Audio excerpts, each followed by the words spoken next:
We heard about what happened with SVB. Do you think the system failed here, or was there something else that happened? First of all, good to see you, Frank, and congrats on the new show. Oh, But thank you. I think the system, candidly, I think that arguably the system worked. Obviously there's some changes in the system. It has gone through some changes since Dodd-Frank.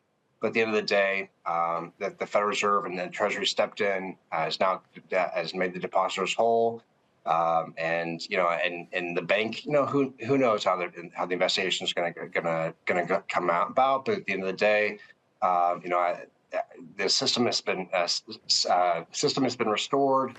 Faith in the system has been restored, and I think that the system pretty much worked. I mean, Chris, same question. What do you think? Failure of the system, or was this something else? Well, Chris, I think just gave you the answer to the question. Jacob, I apologize. That's all right, because that was sort of the regulatory side.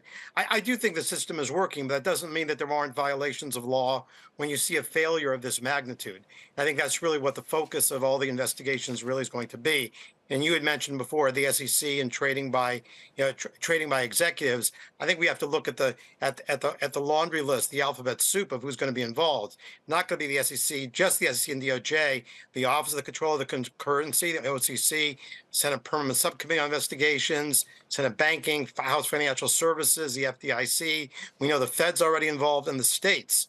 So it's not just what are they looking at, which is, I know what you're going to want to talk about in a second, which is the insider trading and some of the other violations, but also who is going to be looking. This is going to be a long process of extended investigations. All right, well, if you know what I'm going to ask next, let's just jump right into it. Based on what we know right now, and of course we know the investigation is going on to see if they sold stock leading up to what happened, do you believe, does that meet the qualification for insider selling? Well, Frank, I didn't know what you were going to say, but that was part of your lead. So, but in fairness, in fairness, when you have senior executives who are trading, who are trading within a close period of time to a major event, that's why the SEC and the DOJ look at the possibility of insider trading. Investigation does not necessarily mean that there was a violation. And I think while there's a focus, particularly on the CEO, who sold, I've heard numbers anywhere from $3.5 million worth of shares to $2.5 million worth of shares, in the weeks preceding the bank's failure. The fact is, we don't know who else may have been told, who else may have known. So I think that the laundry list of potential people who could fall within the scope of investigation is much broader than just the CEO.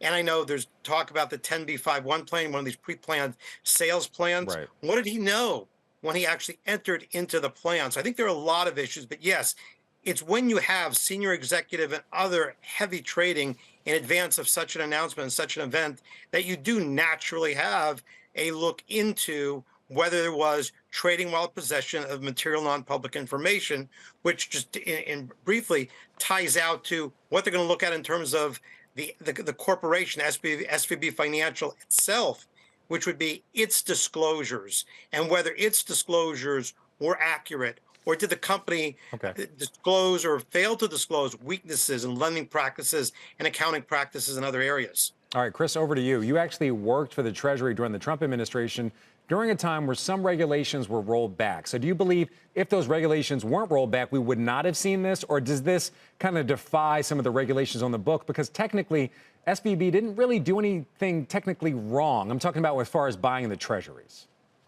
No, I don't think the rollbacks would have changed anything. And so the reality is that there was a concentration risk at two banks. They had, again, we'll see how the investigations go out, but we'll see, see how there may be some quabbles over management practices. But at the end of the day, and then there was just kind of a perfect storm. VCs are not right now. There's not a lot of capital out there funding new projects, and there was a high concentration of very heavy VC people who had depositors at the bank, and so they had these massive drawdowns, and so there was a really confluence of significant events that really caused a lot of strain in these two banks with significant high concentration risk of one customer. All right, so Chris, I'm going to stay with you just for a second. I'm going to ask the question I think a lot of people out there are going to be asking today as this continues to unfold. Did something criminal happen here in your minds? And should someone go to jail? And then even if whether or not something criminal happened, do you think what's being done now is enough to restore confidence in the banking system? So two pretty tough questions. Yeah, look, I'm never going to presuppose what the investigators are going to look into. I'm sure there's going to be a robust investigation. You know, your other guys suggested that there's going to be a panoply of folks looking at this. I'm sure that all of them will do exhaustive research as to what happened. But I do believe, there should be faith in the system should be restored. What the Federal Reserve and Treasury has done is just stepped in and guaranteed all those folks who have small businesses and folks that have to make payroll can make payroll. All those folks that that are birthing these great new ideas in the United States and have the funding to be able to make sure they grow their businesses now can as well if they had deposits at these two banks. And so Okay, that's Jacob, what should have happened. same question. We just got a few seconds before we got to go. I'll give you a hard answer, which is yes. If there was trading while in possession of material non-public information, in other words, if people knew where this bank was going to go, and they trade on that information, there will be. That's my prediction. There will be criminal prosecutions. But the if is, did they do it? You got a stock that went from 333 down to 86 in about 2 to 3 weeks to worthless. And for anybody who was selling during that period, they're going to come under intense scrutiny.